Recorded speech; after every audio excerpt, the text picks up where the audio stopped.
அத்தை இன்னைக்கு என்ன நம்ம வீட்டில் சமையல்? ஹலோ, எல்லாத்துக்கும் வணக்கம். இன்றைக்கி எங்கள் வீட்டில் மீன் குழம்பு. வந்துட்டு எண்ணெயை ஊற்றணும். எண்ணெயை ஊற்றிட்டு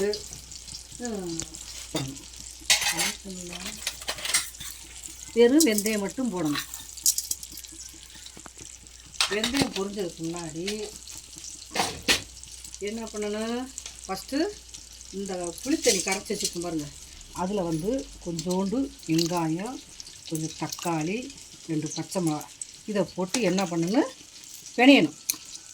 இப்படி இதை பிணைஞ்சிக்கணும். இந்த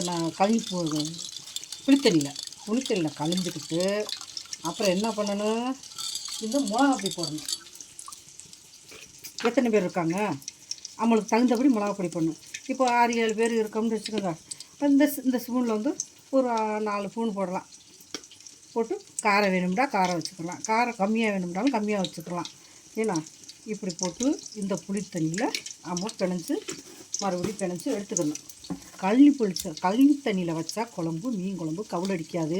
அரிசி கழனி வாங்கின தண்ணி நீ பேசாத, அரிசி கழனி வாங்கின தண்ணியில் இந்த குழம்பு வச்சோம்னா அவ்வளோ ஒரு டேஸ்ட்டாக இருக்கும். ஆனால் கவுள் அடிக்காது, குழம்பு கவுள் அடிக்காது, மீன் கவுள் அடிக்காது. அதே சமயத்தில் கொஞ்சோண்டு தண்ணி வச்சு கழனி தண்ணி வச்சு மீனை கழுவிட்டிங்கன்னா அதை காட்டி சித்தமாக இருக்கும் மீன் குழம்பு. அப்படி இருக்கும். உப்பு இருக்கா அப்படின்னு நக்கி பார்த்துக்கலாம். உப்பு பத்தலையா, எவ்வளோ நம்ம தண்ணிக்கு தகுந்தபடி உப்பு போட்டுக்கலாம். போட்டுக்கிட்டு இந்த பாருங்கள், வெந்தயம் போட்டிருக்கேன். வெந்தயம் ரொம்ப போடக்கூடாது, வெந்தயம் ஒரு அளவோடு வெந்தயம் போட்டு இது பண்ணணும். பாருங்க, வெந்தயம் பொரிஞ்சிருச்சு. வெந்தயம் பொரிஞ்சதுக்கு முன்னாடி கருவேப்பிலையே போடணும்.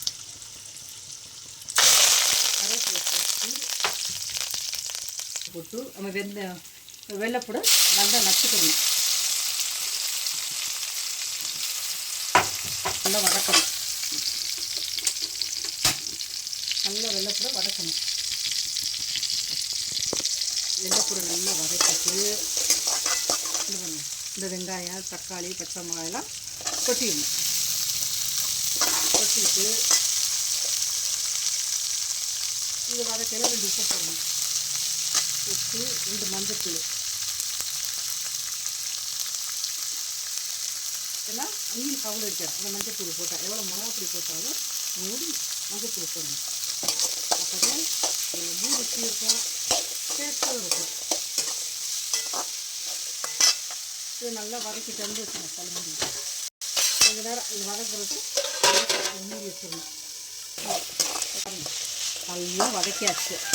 நல்லா வதக்கிட்டு வெள்ளைப்பூடு, தக்காளி, பச்சை மிளகா அதெல்லாம் போட்டு வதக்கிட்டு அது வெந்தயம் இதெல்லாம் போட்டு நல்லா வதக்காச்சு. வதக்கி இந்த இதில் அது இது பண்ணக்குள்ள இதில் 5-6 தக்காளி, வெள்ளைப்பூடு, பச்சை மிளகா, வெங்காயம், தக்காளிலாம் இதில் பிணைஞ்சு விடணும். பிணைஞ்சு விட்டு அப்புறம் அந்த வதக்கிறத ஊற்றி இது ஒன்று வச்சுங்க.